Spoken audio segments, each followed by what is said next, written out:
every 3 p.m. West African time on a weekday. Be rest assured that the Boombar crew will be here live and direct, bringing you topical issues from the world of music, sports, politics, and everything in between. We call it the Boombar. My name is Shola Rogers, and our name is dolupo. The one and only. Buju, warm welcome to the bar today. It's a very interesting day today. There are a few things that we're going to be breaking down, or there are actually a lot of things. Let me put it like that. There are a lot of things that's happened between yesterday and today that we're going to be talking about. Sports. We're going to be talking about the Falconettes. They're in the news again. Amazing girls. It's obvious it is the time for the girls. That you cannot deny. Also, there's a lot of transfer news back and forth. So yeah, we'll get to that as well. Looks like, or don't let me say looks like, because as of today, there's power now. The electricity workers strike, did not last 24 hours. And then it's interesting how the strike in the educational sector is lasting 6 months. But anyway, we will get to that. We'll break it down. There are a few reactions back and forth. I know there were conversations yesterday about how what they did was illegal. There are a few things that we'll get to that. Also, there's news about ASUU. The education minister has something to say about the ASUU strike issue. Lagos State is in the news. Lagos State has officially extended the Okada Ban to more local government and LCDAs. That's the local council development areas. So looks like it's obvious that they're phasing out a lot of things quickly. Also, I know that Lagos State, there's news from the Blue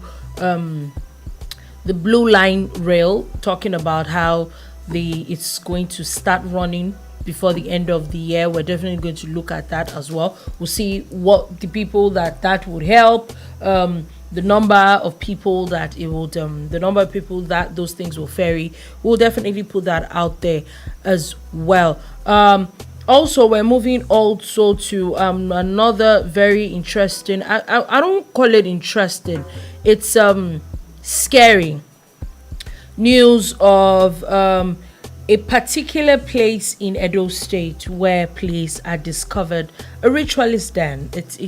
They're very scary pictures, actually. Very, very, very scary pictures. We're definitely going to see. If time permits, we'll definitely get to talk about that and a few other things that we're going to be talking about today. We hope that we have enough time to. But in any way, sit back, relax. Let us bring you all the gist, and you just have your drink beside you till 4 p.m. West African time. Yes, sir. Let's go. So, interesting where we're starting from with, my excitement will not let me say anything else. And my excitement is the Falconettes. They have officially continued their winning streak. They have a perfect score with only to have considered 1 goal in 3 games. I know that last time that we were talking about it, you were talking about how they're in a very dangerous position where the first 2 games had just 1-0, but also it was also the angle of where they held these other teams, France, who are the European champions, and South Korea, who they're not doing badly at all, how they could hold them off so long before they scored their goal and all that, which is a for and against argument. But this time around, the game, for people that do not know, the game started, and in about 2 minutes Canada scored a goal, which everybody knows it seemed like a miscalculation on the part of Nigeria, which Canada took up the opportunity. And it's football, You see an opportunity, you take it. And then it was like, okay, what's gonna happen? But the Falconettes decided to show, you know what? We just decided to, that was a slip up. But we'll not let it deter us. As the first time in this tournament, they scored 3 goals. Yeah. Congratulations to the Nigerian women's under 20 team. We call them the Super Falconettes. They're super. And they're amazing. Thank you for bringing smiles to our faces at a time like this. And thank you for being the best that Nigeria has to show and offer.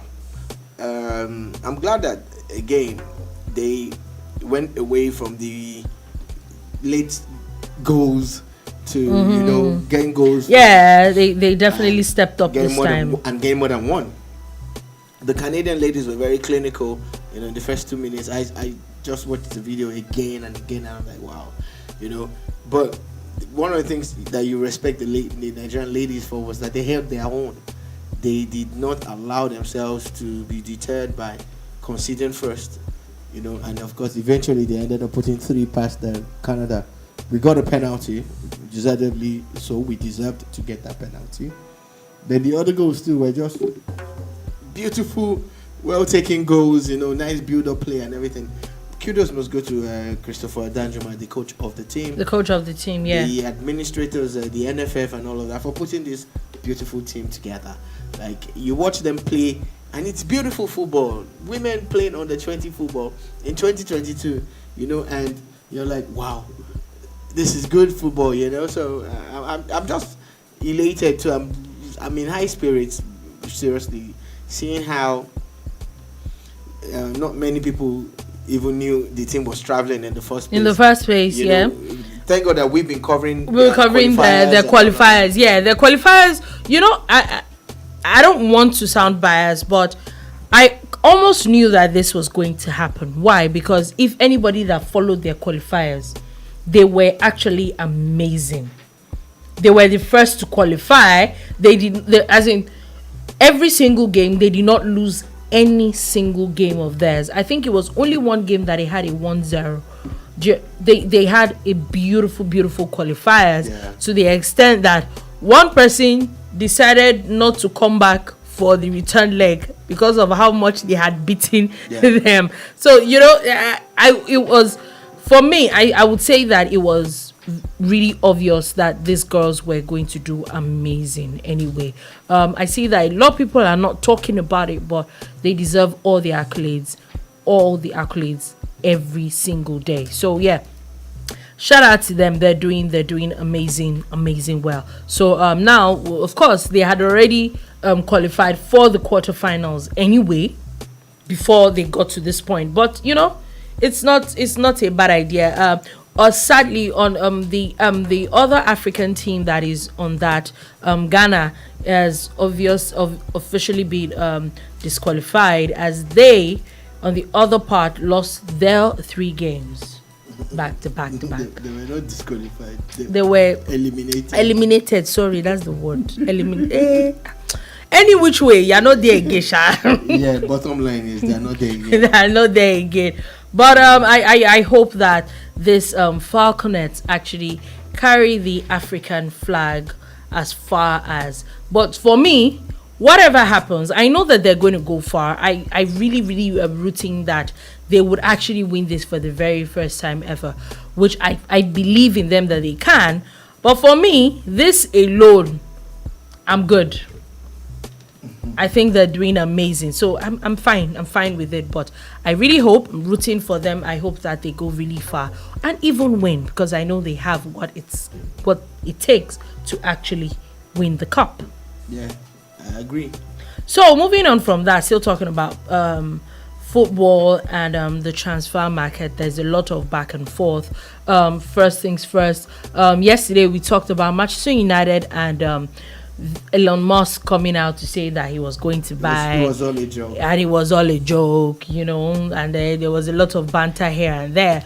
But not to worry for Manchester United fans, as it looks like there is actually like an official there's an official there's official talks about buying it, and is in the person of Jim Ratcliffe, and who is now talking about buying a particular number of shares in Manchester United, which I'm sure that's what a lot of people are already rooting for.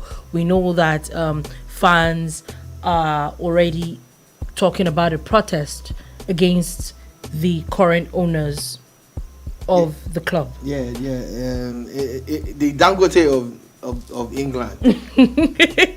Dangote of England.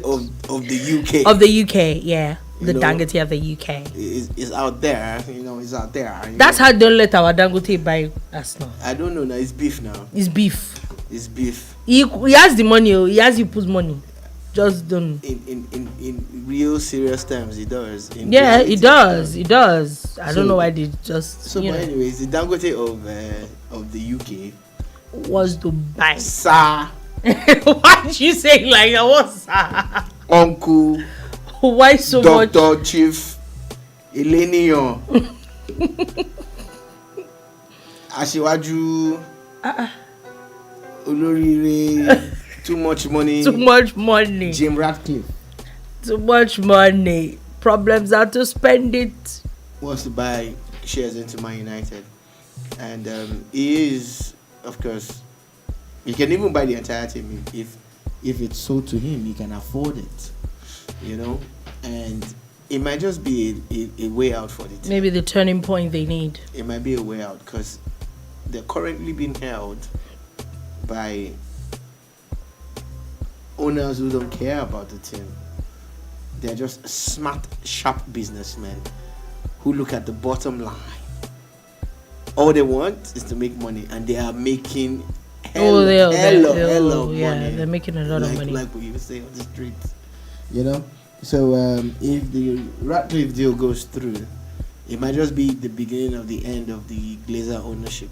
Yeah, you won't get me. How can you buy minority? But don't worry, trust me on this one.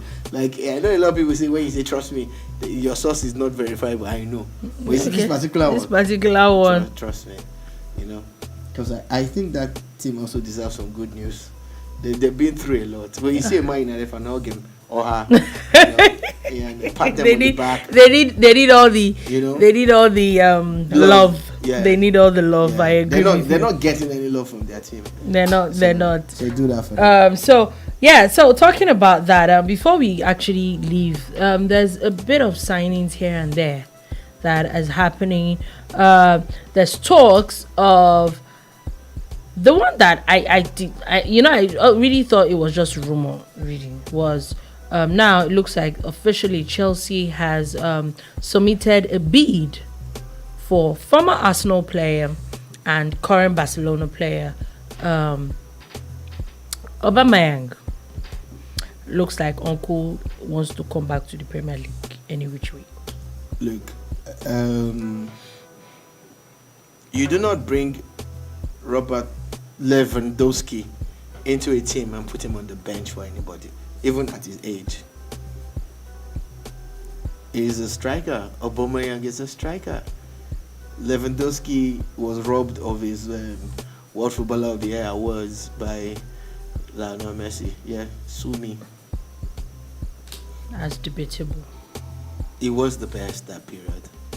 We all know it. Even Messi knows it. And that's the guy that has now joined Barcelona. And you expect Aubameyang to start ahead of him? No. The only way it was going to work is if Aubameyang was given a new role. Yeah. Showing that they sent out Braithwaite and the other dead weight in the team. You would know that Aubameyang knew that in the pecking order, it was no longer the cock of the walk. He was no longer the top guy. This Lewandowski, man. Look, really actually, at his age, that guy will walk into virtually any team starting 11. Oh yeah, I agree. You're an Arsenal fan. You want 11. Oh yeah. You want? Oh yeah. Oh yeah. Wants it. Everybody wants please. A Lewandowski. By all means. Yeah. So that would. Well, now the question now begs to differ that would spur Aubameyang. By the time Aubameyang, let's say Chelsea gets into Chelsea, is Aubameyang going to bench? Who's he going to bench? Who is there that you won't bench? Oh my gosh. Lukaku left now. Okay, true. Lukaku left. Timo Werner, he wasn't one to has left on loan or whatever. Yeah, he left. They actually need there's space for him. Okay, true. Look, true though. Chelsea and Aubameyang is a match made in heaven. Aubameyang, a player who has a point to prove in England still. Yeah. Chelsea, a team that needs a player that has a point to prove in England so that they can get. But the thing is that I really hope that he really proves that point. That's it for I me. think you will. You see, the Chelsea team, it's an amazing team. The quality of the players in that team is so nice. Then Cucurella that just came through, I slotted in like, he was born there. Oh yes, he did. He has actually. So if the whole team gets behind an Aubameyang, even after missing the first 2 games of the season, I still think that he will give you double digits, and not in the teens or 16, 17. I mean, no, I get it. I know that Aubameyang does not have a problem with goals, but like if we go back to what happened at Arsenal, he was banging the goals, and then all of a sudden, we're literally looking for Aubameyang on the pitch. How are we sure that's not going to happen again? How are we sure that will? True. We're only just analyzing here. True. So Arsenal is said to have signed Sweden forward from Juventus. And looks like nobody's coming down, as Wolves have also signed Matheus Nunes from Sporting Lisbon. Nunes, the acquisition of Nunes is a big deal. Like, that guy, go check out his stats and everything. I'm like, wow, he's actually going to win. Yeah, it's good. Another person that does not look like they're smiling is, interestingly, you think that, okay, it's Nottingham Forest, they just got from, but they look like they're spending a lot of money, as they've now reached agreement with Wolves to sign Gibbs' wife for £44.5 million. Nottingham Forest have a thing to prove in the Premier League this season. Like, okay. If you go by history and pedigree, they are a big club by all standards. Bigger than some of the so-called top 6 now. You understand? So, they are making a statement. I am afraid, though, that if you buy an entire team and it doesn't work. No, to be honest with you, I don't see them winning or entering top 6, but because also we take, the way I say it, remember was it Brentford last season came up and they were all, it looked like initial grad at some point, then you would end up burning out. I honestly don't see it working, but I see them staying in the Premier League. But for the bias I'm about to put out now, I want them to really, really succeed. There's a Nigerian Super Eagles player by the name of Taiwo Awoniyi. And there's Dennis, yeah. These guys are Super Eagles strikers. So, if they get to play together and they excel, all the best for Nigeria. Oh, yes, I agree. I don't see them getting really relegated again. But I just don't see them. I don't see them doing very well this season. See them doing too well, but it's still very early. It's just 2 match days, so you never know. You never know what's going to happen. So let's move on quickly from sports, and we're going all the way to, we're still in strike seasons. As yesterday, the electricity workers, the Nigerian Union of Electricity Workers, had gone on a strike. Literally, there was videos of them shutting down transmission, the transmission companies across the country. We talked about how there were reports back and forth, distribution companies putting out statements that the reason why there is no power is because of transmission companies and all that. And, it was very interesting takes on these things, yeah? Now, we also got report last night that had been nipped in the bud. There was talks of the Minister of Labor and Employment having a meeting with them, and they're suspending the strike for 2 weeks. And there's also report now that there's hope that they actually know that there's some hope that the federal government is going to do good by them. Now, there is a conversation that is coming up about how it is illegal to shut down an essential service in the country. There's an example of how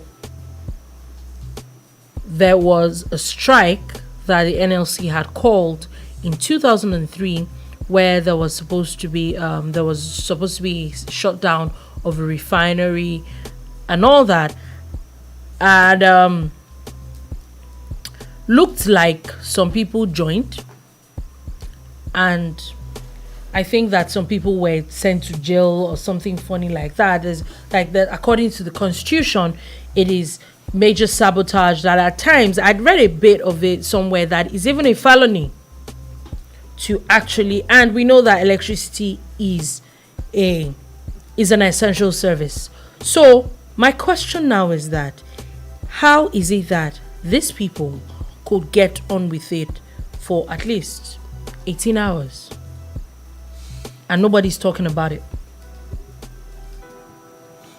Governance and government is a serious business. You came into power, whether you're the president, the governor, councillor, House of Assembly member, House of Rep or senator, whatever position you hold, especially for those who won elections, is in trust. You're supposed to be representing us, or you were voted in by us. Or even if we didn't vote for you, the fact that you got majority of the legitimate votes means that you are still working for us. Yeah. So they are guarded by rules. The Constitution is supreme. How is it possible, dolupo, that there are laws saying something about this situation that happened yesterday not happening, and the same government is negotiating, begging, and trying to say they are going to sort them out? Do you get what I'm saying? I get what you're saying. Laws are laws. Mm-hmm. So if indeed these laws have been broken, I really feel that it shouldn't be about negotiation. It should be about enforcing the law. Okay, I have another angle to it. Again, can I crave your indulgence? Yes, please. Again, seeing that their demands are somehow selfish. Oh yeah, I agree. Except for the fact where they claim that people who worked for the old power company didn't get paid, which I feel is valid, but not enough for you to shut down power in the whole country. The fact that they're asking some level of management to go through some kind of testing to attain the next level is selfish. You shut down our power for that reason. You're selfish. Funny enough, for me, another angle that I was going to ask is that if the Minister of Labor and Employment could find a way to nip this matter in the bud in less than 24 hours. I know that we had carried this news about, I think a few days before. There was already announcement about how this was going to be, they were going to embark on a strike and all that. Why was that conversation not had before the strike began?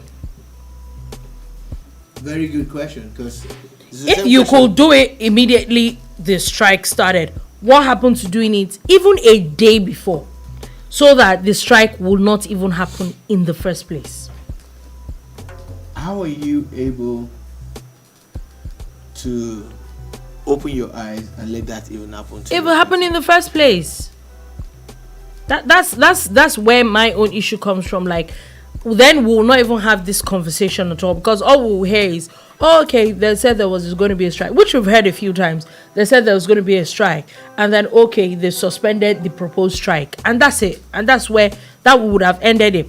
It's very, very sad though. I know that power has been restored, and I hope that it does not happen again. But we're in Nigeria, anything is possible. So we're moving on from that. You know, there's even a video online showing how power is being restored at one of the plants. You know, this is sabotage to me. It is. This is sabotage, and this is against the law of the land. I don't care what anybody says, except you're going to prove me otherwise. Do you know it how doesn't many people's businesses that would have just because of a small amount of people? I'm sorry, there's no coming back from that. But also, let's move on from that and move on to the issue of ASUU. We know that ASUU has been back and forth. First things first, the Education Minister, Adamu, has come out to say that the president did not give him an ultimatum to sort the ASUU strike in 2 weeks. And you know the funny thing? I actually went back to check what the president had said then. The president had given them 2 weeks to come up with a resolution, and they were supposed to come back to him with a resolution from what happened. Not necessarily that the strike was going to end in 2 weeks. So when you look at it from that angle, maybe he could be politically correct. Not like the strike should have even lasted this long in the first place. That's where I'm coming from. But there's also that angle where he was talking about how he was literally correcting the Minister of Labor and Employment that the president had told the Minister of Education to end the strike in 2 weeks. So I'm like, okay, are you people not supposed to be on the same team? It looked like there's somebody throwing jabs at somebody. In the same government. In the same government. It's not the first time we're seeing it. That's one. Two, another angle to it, because I want you to, you're going to talk about everything together. Another angle that he pointed out now is that one of the issues that they're having now is that ASUU wants to be paid the 5 months that they did not come to work. And he's saying that according to international labor law, once you do not come to work, you do not get paid. So the federal government is not going to pay for the months they did not come to work. It's a no work, no pay situation. We all know that. We know that they didn't activate that immediately. And of course, even when ASUU decided to extend their first warning strike, when the government kicked in with the no work, no pay threat, in quotes, or shall I say, information that, oh, look, if you don't come to work, we're not going to pay you. ASUU didn't care now, didn't they? Did they? You see? So you should have, that you weren't going to get paid, yeah? Why is it that? Why is it that it's okay for a group of people to come together, have an agreement, stick to it, stick to their guns, and get what they want, and the other person they're trying to get stuff for doesn't even have any form of response? He has to lay over and let them trample all over him, even when the global practices state certain things has to be put in place or observed.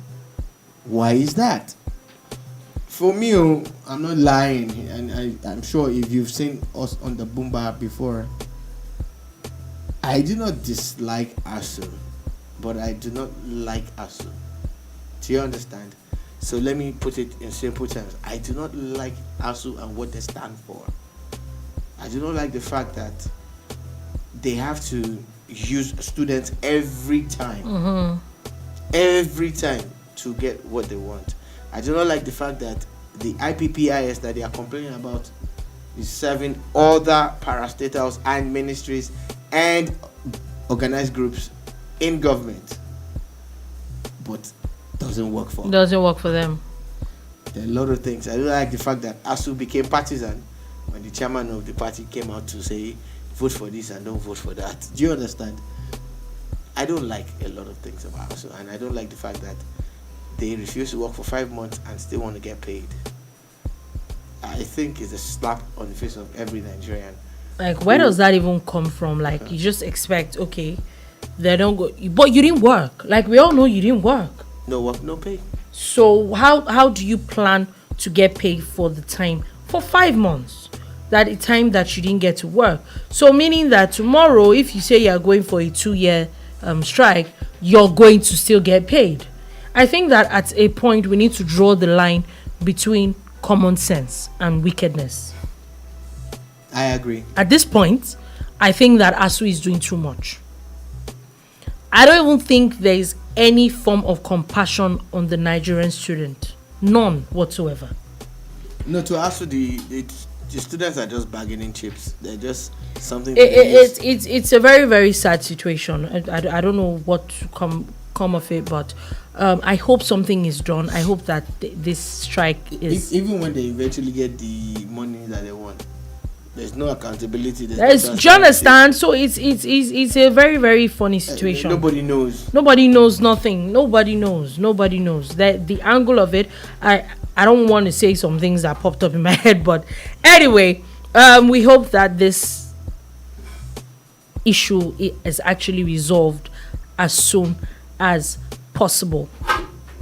And okay, let's move off that and let's move on to Lagos State, where it looks like the Lagos State government is not joking about this ban on commercial motorcycles, popularly known as Okadas. As today, there has now been an order by the state governor that 4 more local government areas and 5 local council development areas have now been added to the ban. For people that do not know, let me read it out. For the local government areas, there's Koshofe local government, Oshodi Solo local government, Shomolu and Mushin local government areas do not have bikes anymore from September 1. Also, the LCDAs, Ikosi Isheri LCDA, Agboyi Ketu LCDA, Isolo LCDA, Bariga LCDA, and Odi Olowo LCDA. Mushin local government is... I want to know how... is interesting, right? Interesting. Mushin, Odiolowo LCDA. Odiolowo LCDA, Oshodi, Isolo. Even the Shomolu Bariga one. Yeah, Shomolu local government, Bariga LCDA. I think that there's a lot of drama that is going to happen. Ikosi Isheri is where we are now. Yeah, I think that it's going to... those places are still, what's it called? But I want to see how they want to... The Mushin, the Shomolu, the Oshodi, Solo, Bariga. I want to see how that is going to go. I'm sure that there's going to be a lot of news coming from there. I know that the ban is not starting immediately. It's starting September 1. I like the fact that they're giving people time to rearrange yourselves. I know that when they had banned the first one, they had said that it was going to be in batches. It's obvious that Lagos State wants to phase out Okadas from the state completely. Yes, they do. And it's a welcome development. I know there was conversation yesterday that it has reduced accidents and there's been a drop in crime. Of course, in those places. Of course, it has. And there are people who are politicizing this whole situation. Mm-hmm. And at times, I want to ask them, where do you draw the line between politics and security? Mm-hmm, where do you draw the line between politics and progress? I understand that there are honest, hardworking Okada riders out there. Oh yeah, they are. Yeah, they are. But again, the negative-minded Okada riders, the criminals, and the thieves and people who use Okada, which is the commercial bike, for all nefarious and illegal activities, have messed things up for a lot of us. Yeah. Then again, their madness in driving against traffic If you just get on the express now, you see them, they're driving against traffic all the time, asking you to leave your lane for them. Like, you better get out of the way for them, or else actually. So for me, I'm sorry if people feel that this shouldn't happen in Lagos, but I understand and I respect why it has to happen, and I support it wholeheartedly. Wholeheartedly, yeah. It's very interesting. I'm saying. However, government needs to do a lot in the area of providing alternatives. Alternatives, yes. Not everybody can afford to get on Lagos ride, and the last mile buses, I've not seen them. They launched them or talked about them a couple of months ago in Lagos. We need to see those last mile buses now, so that at least people will know. Yeah, we need to. We definitely need to. There has to be more creation, alternatives, like you said. At the end of the day, these days I think I've been seeing this lag ride once in a while. I said I was actually going to check it out to see how it works. Actually, we'll check that. Also, I heard Ibadan has its own new cab hailing service, Africa Sub or something. Some tiny cute cars like that. Oh, really? Is it the state government? No, it's private thing. Private. Oh. But of course, with the support of state government, you will know. It's smaller than your Micra. Oh, wow. Oh, okay. That's interesting. I'll definitely check that out. Also, there's also the conversation of still talking transport. The Blue Line. That is the rail lines, the intra-state rail in Lagos State. We know that states don't have those things anymore. They hardly have those things anymore. But looks like Lagos is decided to do it, and they don't have it. Never had intra-state rail transportation in Nigeria. But they're trains that, like, you see now that pass, yes, that go through Ikeja, that Ikeja line. You see old trains and new trains. They might not be a lot, but you see those trains. And where are those trains going? They're going up north. They were always going up north. Yes, they take people drop off at Agbado or wherever. Yeah, some people drop off at Shogunle. Yeah, you know those people. They're not intra. They're not. Oh, I always thought those rail tracks are from Lagos to Kano. Yes, they were running a service that will allow people drop off in some parts of Lagos, and that's why they were overcrowded, like the Indian movies that you see and all of that. But this is the first intra, not just in Nigeria, but in sub-Saharan Africa. Sub-Saharan Africa. So now the story is that, I wanted to put out some things. Let's put out some things. The Blue Line, where it is coming from, where it is going to, where also according to Lagos State, the test run is supposed to begin in December. I know that according to practices, they're supposed to do like some test run for a couple of weeks before this is supposed to happen. I know that this was said where the governor was there was a launch of the last track beam for the Blue Line. It's a very interesting thing, They also talked about how 2 trains that were bought in China for the project would arrive by October. I know that I've read it before that the rail line in Lagos the plan is to move about 500,000 people per day. It would be one of the best things that could have ever happened to us as a state and as a nation. The most populous city in Africa, most populous city-state in Nigeria, is getting its own intrastate rail for the first time in like 1 million years.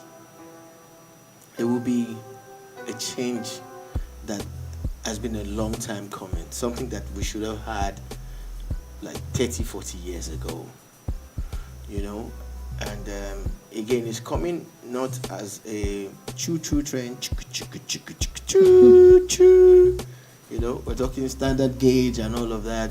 We're talking good speed if people do not camp on the rail tracks. If Yaba people and affordability. Yeah, it is very interesting. And with the reintroduction of the Lagos Ibadan rail, now on standard gauge and all of that, the testimonies are amazing. From that time when they did the test until today. Till today, it's still running. Maintained it well. The train stations look. Yeah, and that class. was my fare. That was my fare, like the maintenance of these things in the first the loans place. that were secured for this are being paid back based on income generated solely from running those tracks and all of that. So after looking at all of these things, you now see a state government initiative. It's a big deal. I would want to.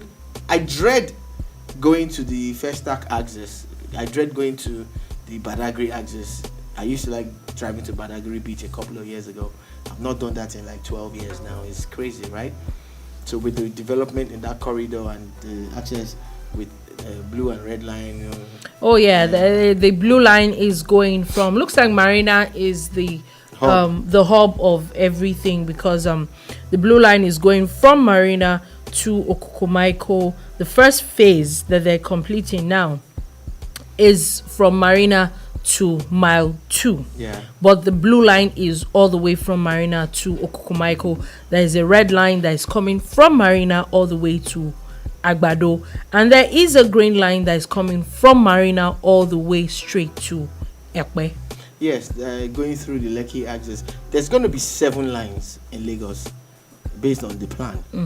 And it's going to be amazing. In fact, they're going to have one that's going to run to Ogun State again, this axis of Ogun State. Yeah, I know that there was talks of the governor was talking about how there is a particular one that they're hoping that the Ogun State government can pick up from Agbara when it gets to that angle. So yes, I think so that again, rail system is something that we need to play up, and we actually need it. So again, this is happening. This is real, guys.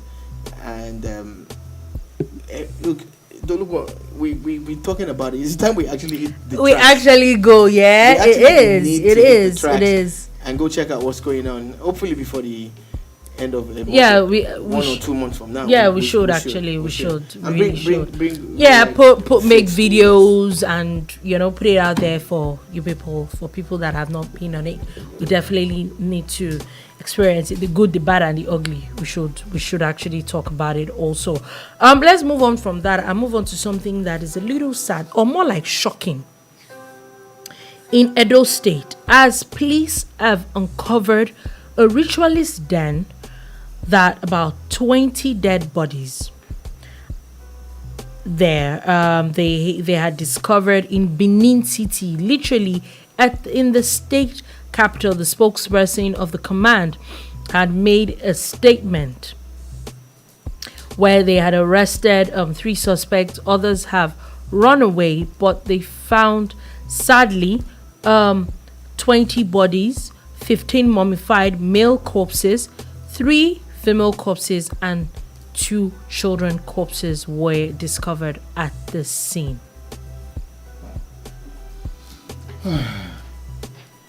I saw the video. I skipped it. I didn't watch. No, it, I ain't look watching. at it. I ain't watching. But eventually, I had to watch it since it's our job. In a way, I just saw stories. And why are we so wicked? Yeah, wicked is the word. Wicked is the word.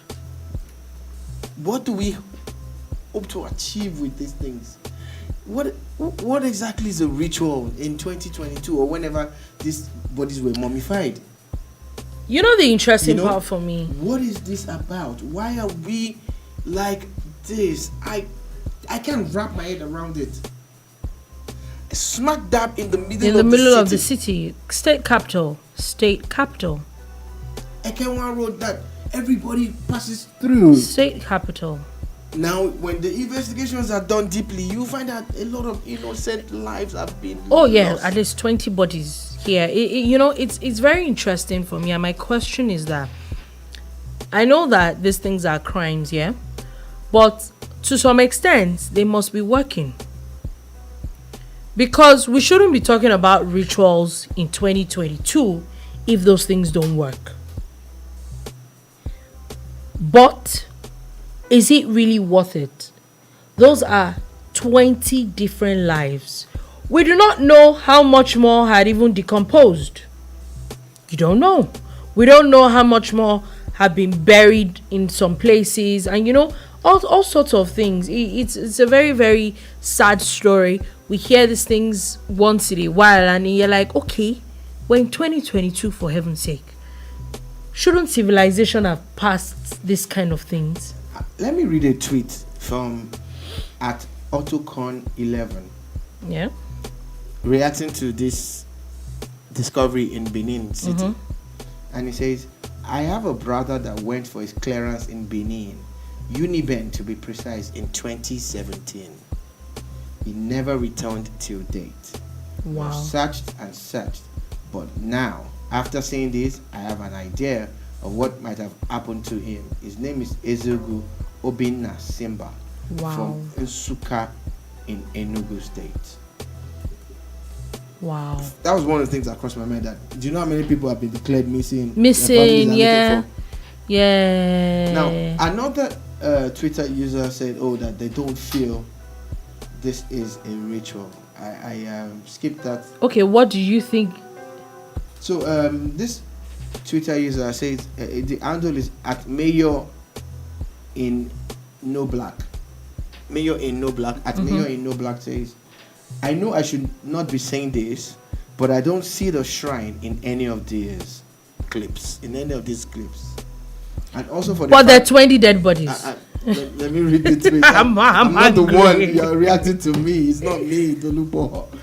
And also for the fact that this place is close to a hospital. I'm reading verbatim now. I'm trying to quote verbatim. Okay.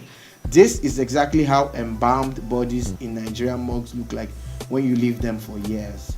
This is from Mayor Nino Black. Mayor Nino Black at Mayor Nino Black. Okay. Can I respond now? To Mayor Nino Black or not to me?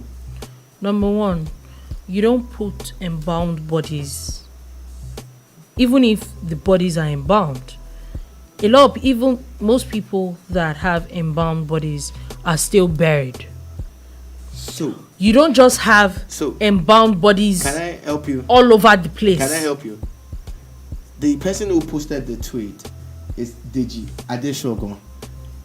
The guy is an amazing Twitter person. If you're looking for real security updates and stuff about Nigeria, you should follow Deji Adeshogun. It's Ade Sogan. I hope I got his pronunciation right.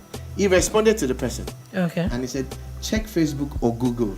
You will see the full video, including the shrine and the same building. And I shared images as regard it on my timeline. That's on Deji. So the person, the Mayor Nino Black, said, seen now with a stupefied face, like the Nino Black is actually shocked, like wow. Oh yeah, very stupefied. Let's not fool around. I know that at times you get different broadcasts on WhatsApp today about this. Don't worry, it is indeed a shrine. It is not somebody's embalmed or monk. It is indeed a hospital a shrine. Let me just not say what came to because at times we come on social media and write things based on we just write our gibberish and caprices and our own feelings. But this is indeed a shrine. Maybe people should keep their feelings to themselves at this point. Keep your feelings to yourselves. Thank you very much. God bless you all. Yeah. People have died. People now, they probably have to do some form of DNA to even identify these people. Like you said, people have been looking for families here and there for years. People have gone missing. Nobody knows where they are. And because of some evil people, I'm sorry, I still keep saying it till tomorrow. Yes, our government is bad. our government is this, but the damage that we're doing to ourselves, we are wicked. The level of wickedness that Nigerians possess, I'm sure even the devil at times like, oh my God, I wasn't this bad. I'm telling you, the level of evil that is in the hearts of some Nigerians, you just wonder like, are you joking? Are you even human at all? So please, let's not just be coming up with, we like theories a lot. We seem to like it a lot. It's a thing we like a lot. But anyway, moving on from that, the president is in Borno State. It's the third time he's there in a year. Now he is commissioning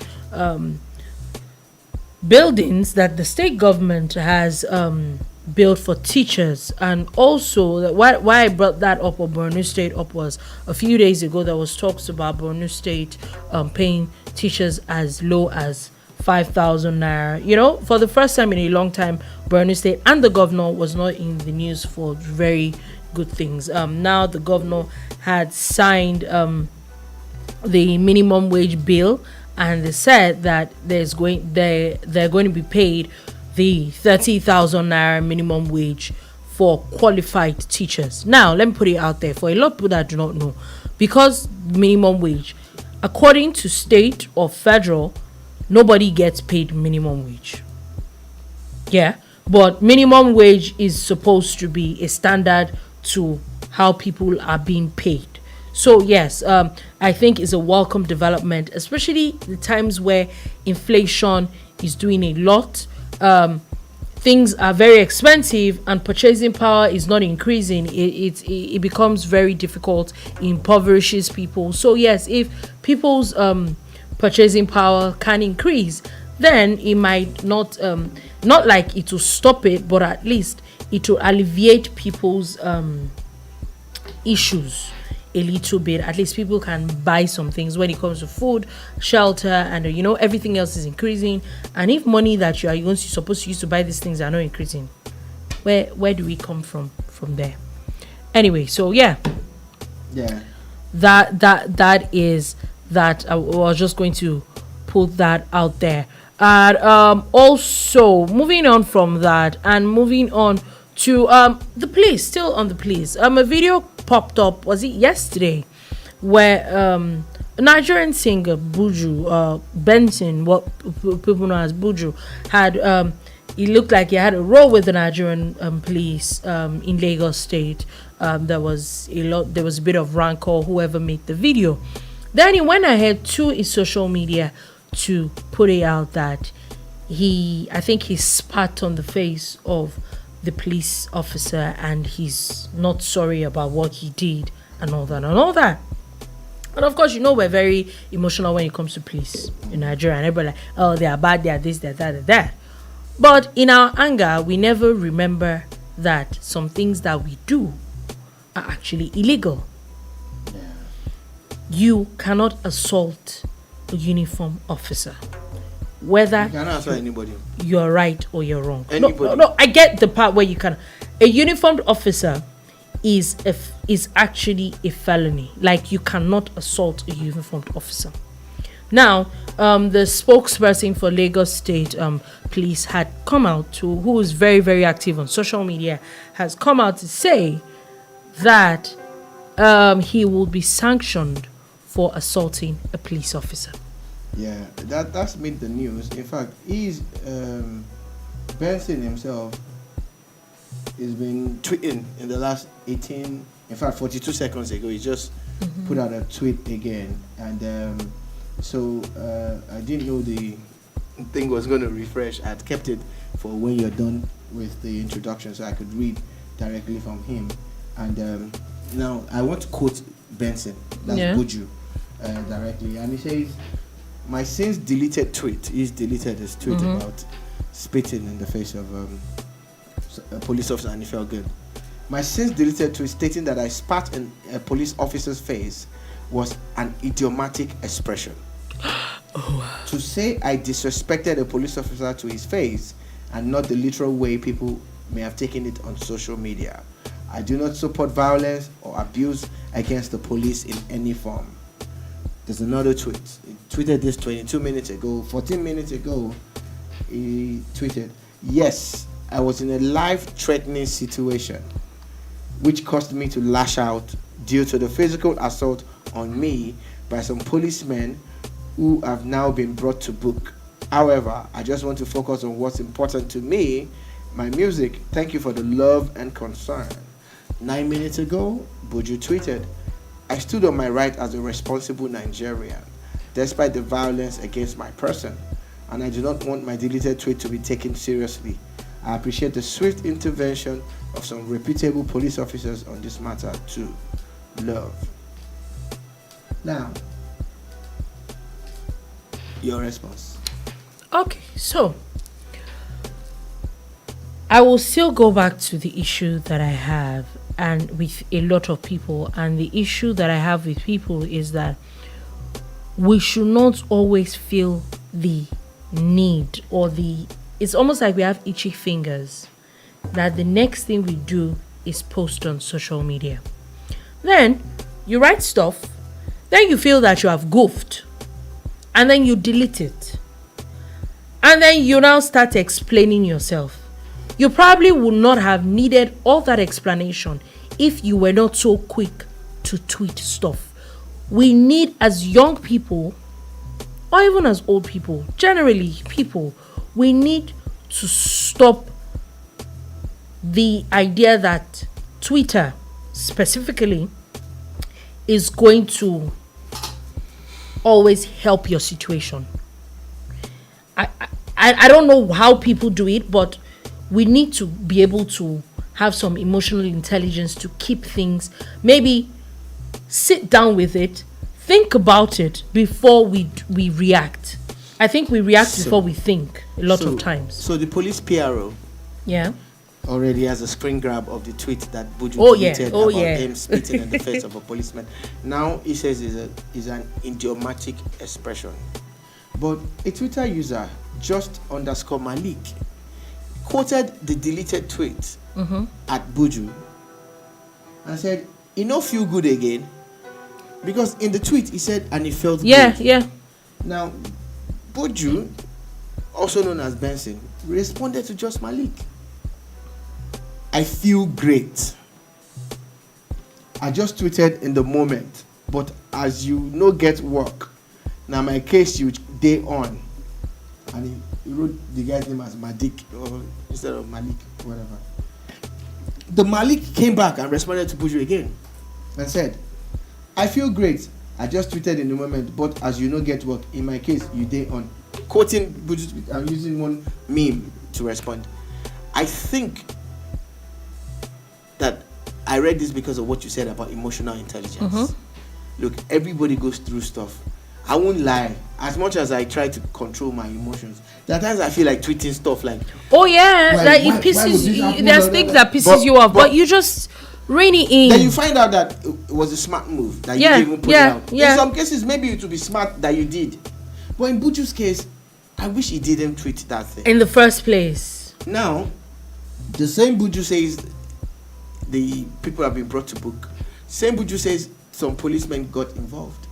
But you coming in public to say you spat, even if it is idiomatic, shows that you were also an aggressor. I understand. I've seen the video of him being harassed, and trust me, nobody will take that. You get it's bad. He said his shirt was torn. They got into his car. They did also, but they've been brought to book, right? But it would have been better if you had learned from the Arise TV guy, who was quick to tweet and paid the consequences. Yeah, I've paid the consequences. I get it. If only that guy just calm down. I'd calm down. Yeah, I think that it would have been settled amicably. Then later video appeared, you say you cut the governor, You don't. Because you're spoiling your own case. The guy can't jail to the next day they apologize. You understand? You don't need that. If you're saying no tweeting, no apologize. The things that we do that there would have been a need for an apology in the first place. You think that guy is the first person that they caught on BRT? Or is the first popular person or celebrity that has been harassed or arrested? No, he's not. No, he's not. In fact, there's a screen grab of a tweet by Yul Edochie that. Oh yeah, I saw it, and I agree with him. This is what I always say. And you guys say humble yourself, forget all this. It's because they're not. At the end of the day, the police go hear you pass. Exactly, that's the thing. That's always my issue. Like at times we come off with these people as an already biased mind. I'm not sure I've ever been harassed. There are ways that they're human beings as well. There are ways that you actually approach people, and that they will. I just think that we just need to calm down. I pray, as much as we don't like police. I love Buju a lot. I love his music. I love his work, and I pray that he learns how to rein it in. Bro, they gonna mess you up regardless if you give them materials to mess you up. Yeah, there's something tweeting it.